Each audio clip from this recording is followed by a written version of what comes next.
Hello and welcome back to another YouTube video. Today we're going to talk about inflammation and inflammatory foods.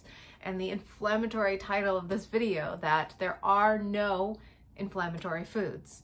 And again, to put this into context, we're talking about inflammatory bowel disease and in particular Crohn's disease especially. Now, before I get started in the video today, I do want to point out that I have a Crohn'snutrition program where I can guide you on the process of using diet and lifestyle to guide you towards healing and remission. If you are interested in learning more about that program, check out the link below and you can apply for a free consultation with me to see if it would be a good fit, see if I can provide you with the proper recommendations for what your needs are. Now, getting into this video, the deal with inflammation when it comes to having Crohn's disease is that inflammation is a byproduct of your condition.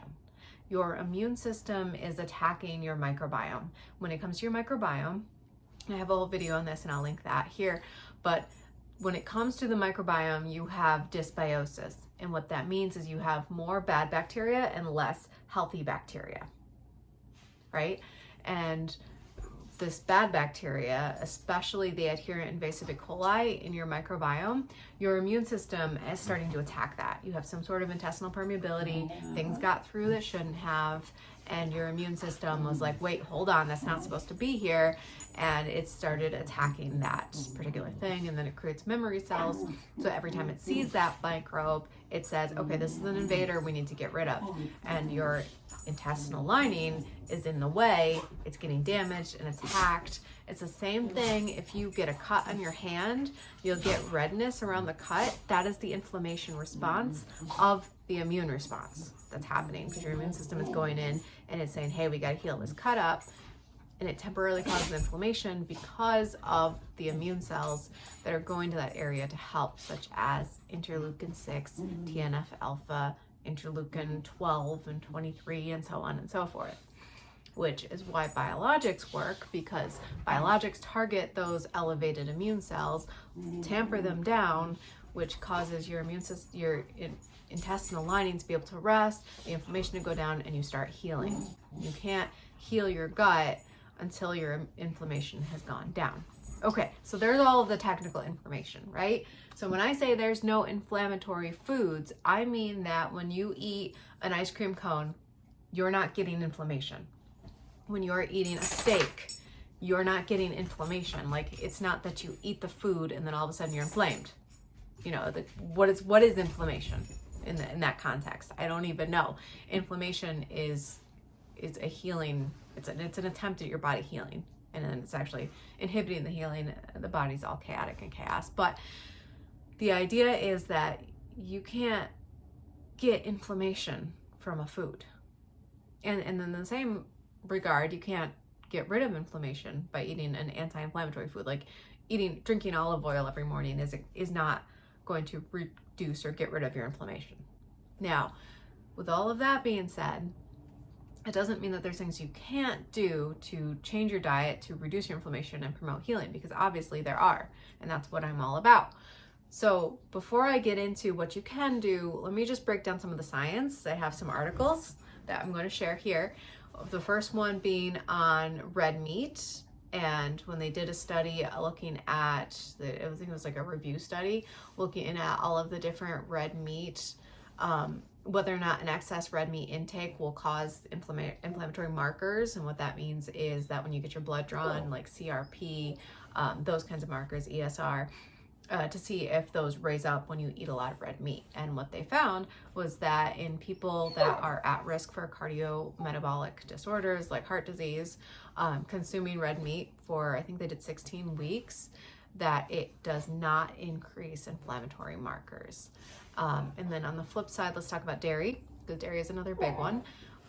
Dairy, when consumed, any kind of dairy, honestly, they did high fat, low fat. They looked at studies of all different kinds of dairy, and they found that dairy has more of an anti-inflammatory effect than an inflammatory effect. So it's not causing inflammation, that's for sure. And then when talking about sugar, sugar is a little more complicated, because There are studies that link sugar to having more inflammation in the body, and having a high sugar diet is linked to obesity, and obesity itself produces inflammatory markers because adipose tissue produces inflammatory cells like TNF-alpha, interleukin 6, and so on. So sugar itself may not be the problem. It may be that it's causing fat to be deposited, or that, it's an excess consumption of it, or people who are eating a high sugar diet aren't eating lean meats, they're not eating a bunch of fruits and vegetables, they're not eating nuts and beans, and they're just generally not taking care of themselves. So sugar is one that we really don't know yet. But again, I don't believe wholeheartedly, I do not believe that consuming a little bit of sugar every day is going to cause a problem. Case in point, oral exclusive enteral nutrition is loaded with sugar. I mean, there are some formulas that are 20 grams of sugar per serving. People are drinking 4 servings per day, so they're getting 80 grams of sugar, which is an extensive amount of sugar, and going into remission. So, I mean, if sugar is inflammatory, how do you get into remission drinking 80 grams of sugar in a day, every day for 6 weeks, right? So it's not necessarily sugar. That's the problem. It's maybe the lack of nutrients that's the problem, because oral exclusive enteral nutrition loads you up with nutrition that you are lacking, and protein and fats, and some of them have fiber in them. So it's not the sugar, is what I'm seeing. And when you look at red meat and dairy, the specific carbohydrate diet has red meat and dairy. You can eat bacon on the specific carbohydrate diet. You can eat cheese on the specific carbohydrate diet. Yogurt is a staple of the diet. So it's, how is that the issue if they're going in remission eating that way? The Crohn's disease exclusion diet allows sugar. Again, it's 3 tablespoons of sugar a day. So we're not talking about loading up on candy bars. I'm not talking about eating Pop-Tarts and Cheetos and having a pizza and a sub in a day and calling that a healthy diet. Obviously, you can't do that. You can't go hog wild on hamburgers. The idea is balance, building up your diet on what's healthy. And, all of that being said, when it comes to having Crohn's, like I said, dysbiosis, right? Autophagy is something that most people with Crohn's have trouble with because of genetic abnormalities, because of gene mutations, whatever, predisposed to have decreased autophagy, which means that we're not reducing the amount of bad bacteria in our gut naturally like other people are, which means that if you you create your diet around that, then you will be more likely. So a low-fat diet, that's one of the key points, which I've talked about this before. I have a video on high-fat diets and how they're linked to Crohn's. So a low-fat diet you can use to treat. Utilizing, having a lot of protein. Protein helps with the healing process. Your body needs protein to function, okay?